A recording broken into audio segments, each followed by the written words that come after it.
ఒకసారి శ్రీనివాస్ రెడ్డి గారు మాట్లాడతారు ఒకసారి. జై తెలంగాణ.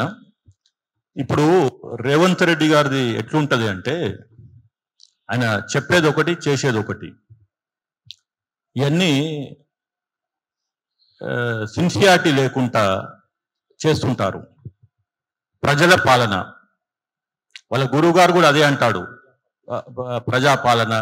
తర్వాత వాళ్ళ గురువు గారు అక్కడ అమరావతిలో పీపుల్స్ సిటీ అని, అక్కడ అసలు పీపుల్సే లేరు 5 సంవత్సరాలు.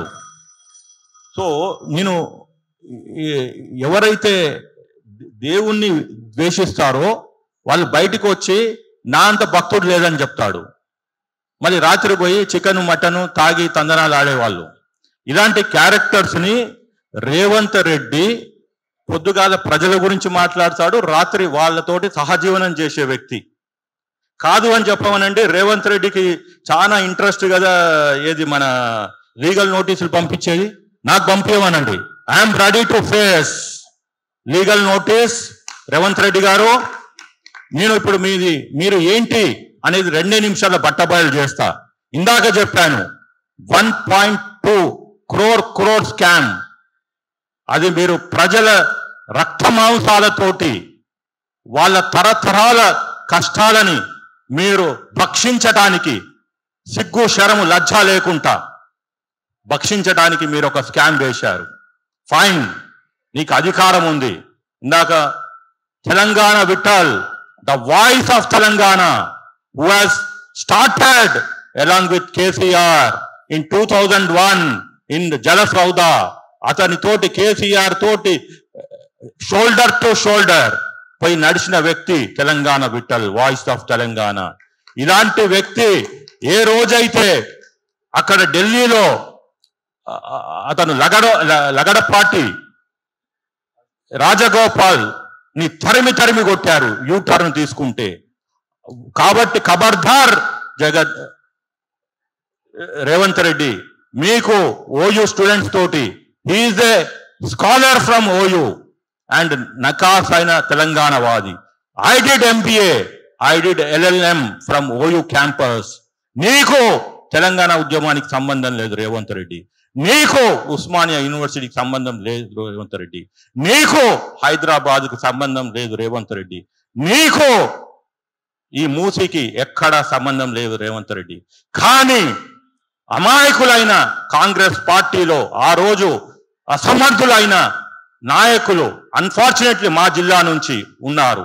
ఆ రోజు ఒక పేర్లు ఎందుకు లేండి, వాళ్ళు ఇలా పదవులలో మునిగిపోయి రేవంత్ రెడ్డిని పొగుడుతున్నారు. నాకు I'm shame on both of you ministers who are more senior then Revanth Reddy, but you are not.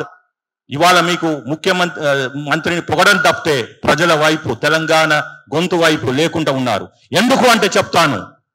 I'm going to reveal what is Revanth Reddy చెప్తున్నాను. జూబ్లీ హిల్స్, అతని ఇల్లు ఎక్కడుంది? జూబ్లీ హిల్స్ లో. అసలు జూబ్లీ హిల్స్ అంటే ఏంటిది? ఇది తెలంగాణ సమాజం కూడా తెలుసుకోవాలి. ఇప్పుడు మాట్లాడుతున్న పొలిటీషియన్స్ కూడా తెలుసుకోవాలి.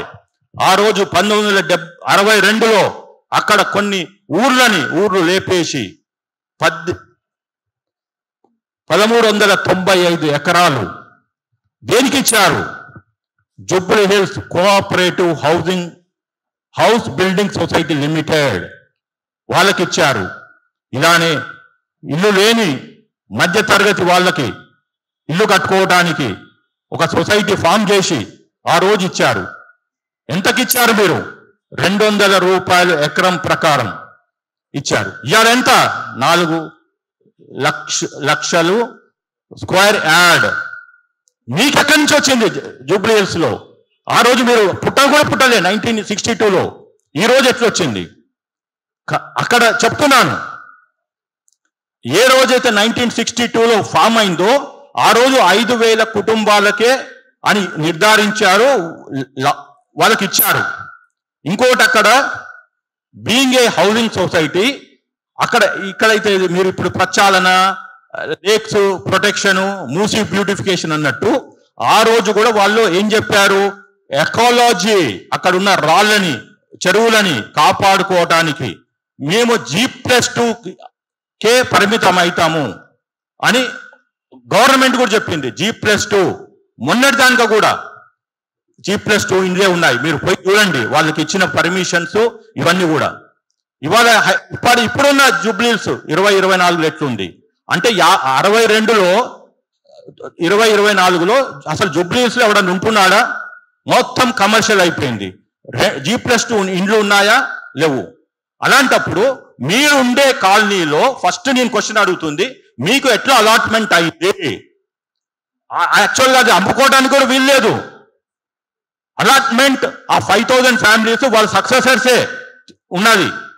అక్కడి నుంచి మళ్ళీ ఎవరైనా అమ్ముకోవాలంటే first right of refusal is from the members only.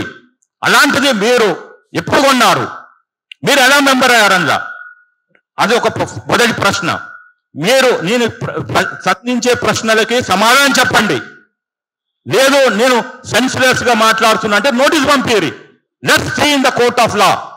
రెండో ప్రశ్న, G+2 పర్మిషన్స్ ని ఏ ప్రభుత్వము, ఏ అధికారి, ఎవరు, ఎందుకు ఇప్పుడు ఇష్టం వచ్చినట్టు విచ్చలవిడిగా దాని రెసిడెన్షియల్ నుంచి కమర్షియల్ మార్చారు? ఇది రెండో ప్రశ్న.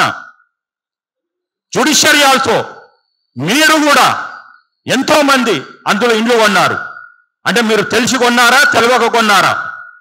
ఇది మూడో ప్రశ్న. ప్రతి పౌరునికి, అది ఎవరైనా కానివ్వండి, వాళ్ళు సెలబ్రిటీస్ కావచ్చు ఏమైనా, ఎందుకంటే వాళ్ళ వెబ్సైట్లోనే రాశారు. ఏమని రాశారు? Jubilee is synonymous with wealth and fame, and most of its residents are eminent personalities in their respective fields. Revanth Reddy గారు, ఎస్ మీరు జూబ్లీహిల్స్ రెసిడెంట్ కాబట్టి మీరు ముఖ్యమంత్రి కాగలిగారు. జూబ్లీహిల్స్ లో ఉన్న సెలబ్రిటీస్ మెగాస్టార్లు కాగలిగారు. జూబ్లీహిల్స్ లో రెసిడెంట్స్ ఇండస్ట్రీస్ కాగలిగారు. కానీ మూసీలో ఉన్నవాడు అలానే ఉండాలి. ఇప్పుడు మీరందరూ కలిసి ఏం చేశారు? మీ పదవులని, మీ యొక్క వచ్చిన ఈ అంగబలాన్ని, అర్ధబలాన్ని పెట్టుకొని మీ కడుపు నిండినంగా కూడా ఒక రాక్షస మాదిగా ఆ మూసీ మీద, పేద ప్రజల మీద పడ్డారు. మీకు ఏమైనా నియత ఉంటే, మీకేమైనా పొలిటికల్ సెన్స్ ఉంటే, ఈ రాష్ట్రాన్ని బాగు చేయాలంటే bring back Jubilee Hills to what it was, what is what meant for, bring it to G+2 only. మీరు చెప్పొచ్చు అప్పుడు, లేదండి ఫలానా జీవో ఇచ్చాము, మేము బహుళ అంతస్తులు కట్టుకోమని ఇచ్చాము, లేకుంటే ఫలానా దాంతో రెగ్యులరైజ్ చేశాము, లేకుంటే కమర్షియలైజ్ ఇచ్చామని. Who are you? నువ్వెవరివి? లేదు అంటే చెప్పండి, వాళ్ళందరినీ తీసేద్దాం, దాన్ని రాష్ట్ర ప్రభుత్వము అక్వైర్ చేయండి. మీరు ఎట్లయితే వీళ్ళకి డబుల్ బెడ్రూమ్ అన్నారు కదా, ఆ జూబ్లీహిల్స్ వాళ్ళని కూడా, సరే వాళ్ళు జూబ్లీహిల్స్ లో ఉంటారు, ధనవంతులు కాబట్టి వాళ్ళకి ట్రిపుల్ బెడ్రూమ్ ఇద్దాం, 4వ బెడ్రూమ్ ఇద్దాం. అంటే వీళ్ళు మనుషులు కాదు, వీళ్ళకి మానవ ఇవి లేవు. ఏమి రేవంత్ రెడ్డి గారు, మీరు అపోజిషన్లో ఉన్నప్పుడు ఒక మాట, ఇవాళ 10 నెలలు కాగానే మీకు మదమెక్కి జూబ్లీహిల్స్ లో ఉంటూ చెప్పండి, ఫస్ట్ పేదవాళ్ళని పక్కన పెడదాం, వాళ్ళ మీద కొంచెం కనికరం ఉంచుదాం. మీరు ఫస్ట్ ఈ సెలబ్రిటీస్ మీద, ఈ పొలిటీషియన్స్ ఏ జూబ్లీహిల్స్ లో ఉంటున్నారో వాళ్ళని G+ తీసుకురండి. ఎకాలజీ కాపాడదాం. బ్యూటిఫికేషన్ తర్వాత ఎకాలజీ ఇది ఇంపార్టెంట్. ఐ థింక్ మీకు ఎకాలజీకి బ్యూటిఫికేషన్కి అంత కూడా వ్యత్యాసం తెలియదు అనుకుంటాను. Because you are not educated. మీరు అంటుంటారు ఏదో కొండారెడ్డి ప్రజలు చదువుకున్నా అని. కాబట్టి మీరు ఒక లీగల్ అడ్వైజర్గా పెట్టుకోండి, లేదంటే నా దగ్గరికి రండి, మీకు ట్యూషన్స్ చెప్తాను. మీరేం నా శత్రువు కాదు, మీరు నా సామాజిక వర్గం నుంచి వచ్చిన వాళ్ళు, పక్క జిల్లా వాళ్ళు. కానీ ఒకటి మాత్రం క్లియర్గా చెప్తున్నారు రేవంత్ రెడ్డి గారు, ఇలా మాత్రము చేసి రెడ్డి పరువు తీయకండి. Unfortunately you belong to my community కాబట్టి నేను కొద్దిగా వర్డ్స్ జాగ్రత్తగా మాట్లాడుతున్నా. ఎస్, రాజకీయాలలో కుల పంచాయతీ పెట్టింది ఎవరు? మీరే. ఇలా కుణగణాలు తీయాలంటున్నారు, తీద్దాం. కాబట్టి నేను ఒకటి, ఇది ఎక్కడికో వెళ్ళిపోయి లాస్ట్కి ఇది రాహుల్ గాంధీ గారికి మెడకి రాజకీయ ఉరితాడు మాదిరిగా అవుతుంది. పాపం వారు ఏదో కష్టపడి వారి మదరు, వాళ్ళ సిస్టరు భారత్ జోడో యాత్ర 8,000 కిలోమీటర్లు తిరిగితే పక్క రాష్ట్రంలో సిద్ధరామయ్య గారి ప్రభుత్వం వచ్చింది. అక్కడ కూడా స్కీమ్ అని చెప్పి ఆయన ప్రభుత్వం డైలమాలో ఉంది. మీరు చేసే ఈ వెధవ పనులకి, ఈ లాలూచులకి అక్కడ మీకు ఆల్రెడీ మొట్టికాయలు పడుతున్నాయి. మొన్న ఒక మంత్రి నోరు జారింది, ఆమెకు మొట్టికాయలు పడ్డాయి. ఇక ఉన్నది ఎక్కడ? మీకు హిమాచల్ ప్రదేశ్. అక్కడ ప్రభుత్వం పతనానికి పోయి మళ్ళీ కాస్తో కూస్తో కాపాడుకోగలిగారు. ఇవాళ ఏదో హర్యానాలో వస్తుంది అంటున్నారు. చూద్దాం 8వ తారీఖు results. What ever it is, politics వేరు, ప్రజా సమస్యలు వేరు. మీ పాలిటిక్స్ మీరు చేసుకోరి. పాలిటిక్స్ వచ్చిందే మీరు డబ్బులు సంపాదించడానికి, లేకుంటే మీరు జూబ్లీహిల్స్ ఉంటారు రేవంత్ రెడ్డి గారు. మీరు రాజకీయాలు రాకముందుకేమో బర్కత్పురాలో రెడ్డి కాలేజీలు పక్కన ఉన్నవాళ్ళు.